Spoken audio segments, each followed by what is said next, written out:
Right now at noon, a grass fire burns more than 300 acres in southeast Kansas. And it's cloudy, it's breezy, even a few rain showers out there. Well, look at that forecast for you coming up. And a ballot issue in Neosho would approve a use tax for online purchases. The 4 states' most watched news starts now. About 10:50 a.m. on Thursday, there were reports of a grass fire that spread to a residence in the 1200 block of Ash Street in Carthage. This is KOAM News at noon. I'm Melissa Alexis. Carthage Fire, Carthage Police, and Mercy Ambulance all responded. Firefighters tell us as they turned onto South Baker Boulevard, they could see the back of the house where they saw smoke and flames. The resident was burning leaves as a controlled burn when it grew too quickly before he could get water on it. Carthage Fire Eli Maples says the home looks okay from the front, but it's actually a total loss. The Red Cross is assisting the displaced male occupant. Watch for updates to this story. Now switching over to Kansas, multiple fire departments worked to put out a grass fire that burned more than 300 acres in Cherokee County this week.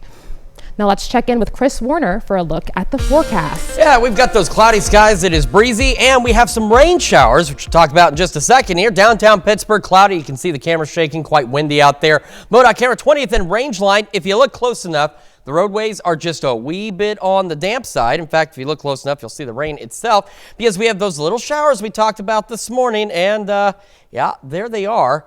Stretching from Fairland through Neosho back toward Monette, northwest of Cassville. And while it doesn't look like a lot in Joplin, we're getting just enough that we're getting some drizzle. And so, yeah, we got a little bit of rain shower activity out there. This, again, won't last very long. Most of us won't see much because the bulk of this rain, I know it looks like it's coming our way, but if you watch in the last few frames, it starts to turn a little bit to the east. And so we'll get the clouds, we'll get a few showers, not much more out of that. Now, as we go into the weekend, we are still tracking that severe thunderstorm threat from late Saturday night through early Sunday morning. So I know it says tomorrow, but again, with how the Storm Prediction Center works, it's really late Saturday into early Sunday, and then that threat will begin to move to the east. And we'll go over that in detail with you here in just a few more minutes. All right, 55 is where we started yesterday. Again, we should be about 41. 81. Just 4 degrees shy of a record back in 1910. So it hasn't been this warm in this part of March for quite some time. We should be about 64. We're relatively close to that now, as you can see. We're still going to be warmer than that as we head through the day. 65 Joplin, 68 in Pittsburgh, and across the area, not so much cloud cover yet up north, so a little warmer. We've got some low mid 70s, and down where we've seen the clouds, I've seen some showers. It's a little cooler. We're still into the 60s, but eventually most of us will make the low 70s today. Eventually, again, the rain will also come to an end. The gusty winds will not as we go overnight tonight.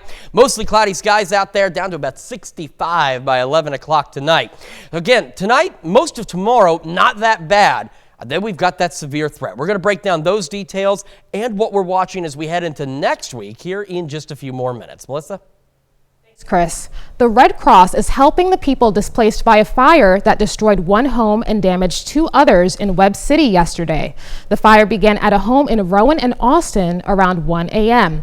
It was so intense it destroyed that home, then extended to homes to the south and north.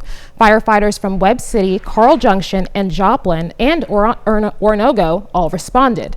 No one was hurt, but the Red Cross is helping 4 adults and 3 children who have lost their homes. Well, on April 8th, Neosho voters will be asked whether to approve Proposition A, which would create a local use tax for online purchases. The city hopes to use funds generated for a series of parks and recreational projects. KOAM's Samantha Walker has the details. Neosho residents will see Proposition A on their ballots in April. That proposition will allow the city of Neosho to collect a local use tax on sales made online. This would enact a 3%, which is the local sales tax rate for Neosho, for those online purchases when buying online. So if passed, how would this tax work? The city manager tells me the tax would be based on your shipping address for online purchases. So if you live in Neosho city limits and have something delivered to your home from an online retailer like Amazon, you'd pay this local use tax. The initiative would pull about $300,000 or $400,000 annually. That would help with the cost of development and building this in essence of a new park system.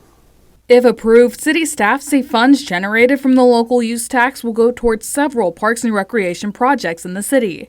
This includes an accessible playground, pickleball courts, upgrades to the city golf course, and a new aquatic center. We're looking at a $10 million project for the aquatic center, for the improvements at the golf course. So, you know, obviously the city doesn't have $10 million. He says the city wants to do these projects because many of them are amenities the community has enjoyed for years. These are just things that you know, we've had in our community in the past, and they've aged out. We need to replace them, need to update them. The city manager says if the proposition is not passed, the city will have to look at other options for these projects. Reporting in Neosho, I'm Samantha Walker, KOAM News. Neosho residents will vote on a Proposition A on April 8th. Now, St. Jude Mark Twain Elementary in Carthage held its annual fundraiser for St. Jude called Penny Wars. Every year, the school's PE teacher hosts this to teach kids the importance of helping those in need. As a reward for the students surpassing their goal and raising $410, both of their teachers were slimed. A nonprofit in Carthage wants to educate the community on do-it-yourself home improvement. Vision Carthage rolled out a series of community classes called for a project for Restoration Carthage. The program pairs volunteers with skilled laborers and materials to complete repairs on homes in need of TLC at no cost to the homeowner. It's done through a partnership with other nonprofits. Coming up, we get a sneak peek at the very first performance of the Pittsburgh Community Theater season. And later, we're making Tex-Mex ziti in the Mr. Food Test Kitchen. The opening show...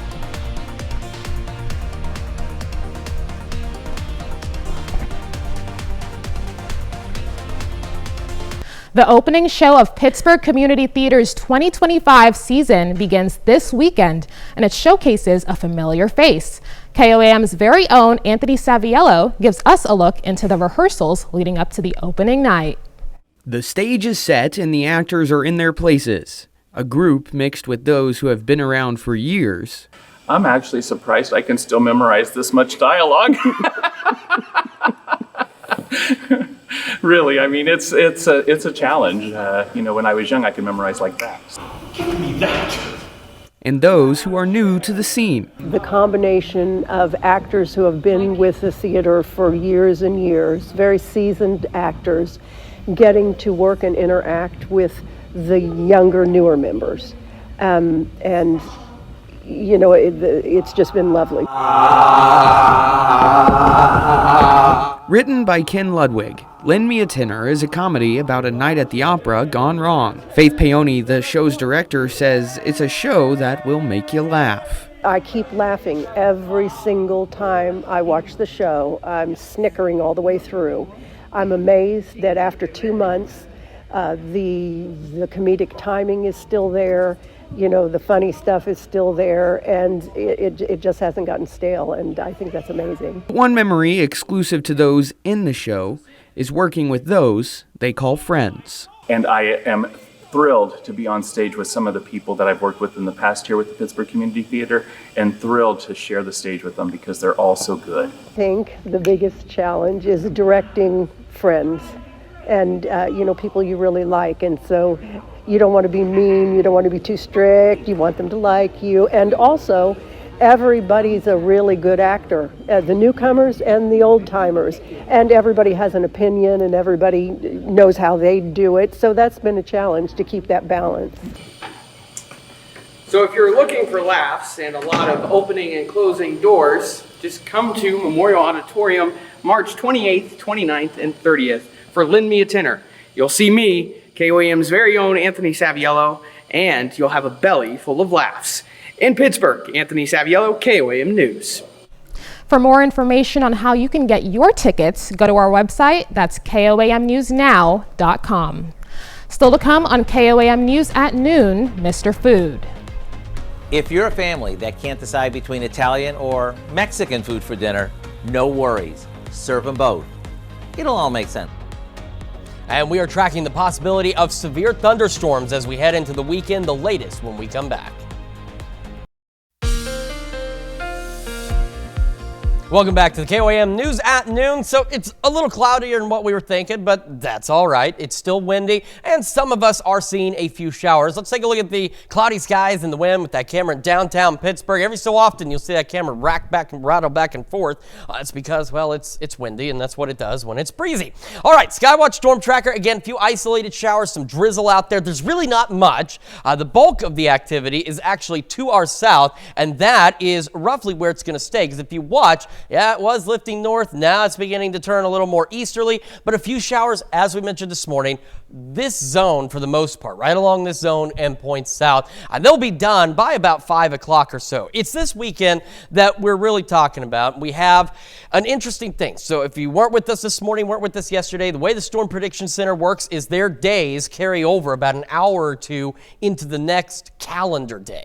So this elevated risk for Saturday isn't for the daytime hours. This is going to be from 11 p.m. through about 1 a.m. before we transition to Sunday. And we get that elevated risk because all of this that we'll get early Sunday morning will be the beginnings of a more significant severe weather outbreak that's going to take place to our east. But we still have that threat, and we still have to get through that. And unfortunately, it's coming, again, at the worst possible time, very early in the morning. So as we've reminded you, make sure you've got the KOAM Skywatch weather app. Make sure your phone is charged. Make sure you've got batteries in your weather radio so that you have a way to receive alerts when these storms start rolling through.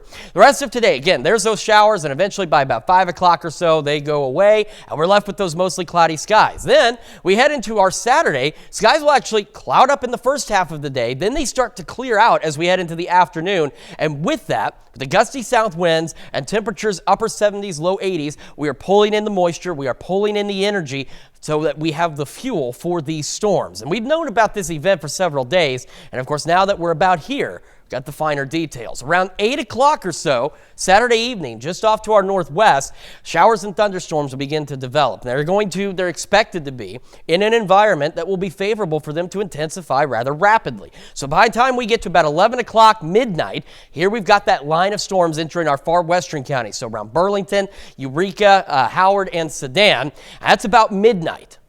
As the evening progresses, take a look at this complex of thunderstorms. It's actually a little more impressive looking than what it was on the data from this morning. And that's why, while all hazards are going to be possible with this severe threat, the greatest concern at this point is across southeast Kansas for very large hail, is what they say. And that means hail 2 inches in diameter or larger with these thunderstorms. And I said all hazards will be possible, but that very large hail is going to be the biggest threat. This is again why you need your phone charged, your weather radio ready to go, because this is at 2 o'clock in the morning. By the time we get to about 4, this line of storms now about on the I-49 corridor, and it will continue to push off to our east. And that's going to be the other thing. By about 7 a.m., our severe threat's done. It's out of here, it's off to the east, and they're going to, unfortunately, get it worse than we do. A few lingering scattered showers or thunderstorms will be possible through the day on Sunday, but as you can see, they're going to be very isolated, so not a major concern there, but we've got to really watch late Saturday into Sunday morning. For the rest of the day, again, we got the cloudy skies, few showers south of I-44, low 70s, and those south winds gusting upwards of 35. Still gusting to about 30 tonight, mostly cloudy overnight, low 60s. So another very mild night for us. And then that'll lead to tomorrow when we have the clearing into the afternoon. South winds gusting to 30, temperatures right about 80 degrees again. Now, I wanted to talk about Wednesday. I mentioned it earlier. And remember what happened this weekend. We are several days out, but for Wednesday, we already have a portion of the area highlighted for another possible severe threat. Now, a lot can change, obviously, in the next few days, but we certainly want to keep an eye on that as well because we are entering the peak of severe weather season over the next few weeks here in the 4 states. Sunday, cold front is what's causing these storms, so our temperatures drop maybe even a little below normal Sunday night into Monday, so it's going to be a bit on the cold side compared to where we are now and where we have been, but it's short-lived. Temperatures start warming back up, 70s and 80s as we head into next week, and again, got to make sure you're paying attention tomorrow night. And then again, as we head into Wednesday, we'll keep you updated on both those situations. Got it. So quite a few things to keep our eye on. Certainly so. Got it. Thanks, Chris. Stick around. We're making Tex-Mex ziti in the Mr. Food Test Kitchen. We'll be right back. Howard's making Tex-Mex ziti in the Mr. Food Test Kitchen. As we were looking over some of our most requested recipes from this past year, we discovered that many of you love any dish that has some kind of ethnic flair. especially if it's Mexican or Italian. So with that said, let me share a recipe that blends the best of both. First thing we do is saute about a pound of ground beef with some onion until it's browned and crumbled. While that finishes up, we'll drain some ziti. We'll want it al dente, which is a fancy way to say it's tender, yet it still has a bite to it. After the pasta is well drained, we add our beef to it, along with some spaghetti sauce, a good amount of salsa, a container of ricotta, as well as some shredded Mexican cheese. After that's mixed, into a casserole dish it goes, and we'll bake it off until it's heated through. Once it is, we'll top it with more cheese, and back into the oven it'll go until the cheese is melted. And when you serve this, top with some chopped fresh cilantro, get ready for everyone to ask you to make this week after week. I do hope you'll go online and get the recipe for our Tex-Mex ziti so you can enjoy the best of two cultures in one dish. I'm Howard with Kelly in the Mr. Food Test Kitchen, where today we found a weeknight special way for you to say, ooh, it's so good. Now you can find this recipe along with a lot more good food from the Mr. Food Test Kitchen online. Just go to our website at koamnewsnow.com. Now here's a look at the 4 state market prices.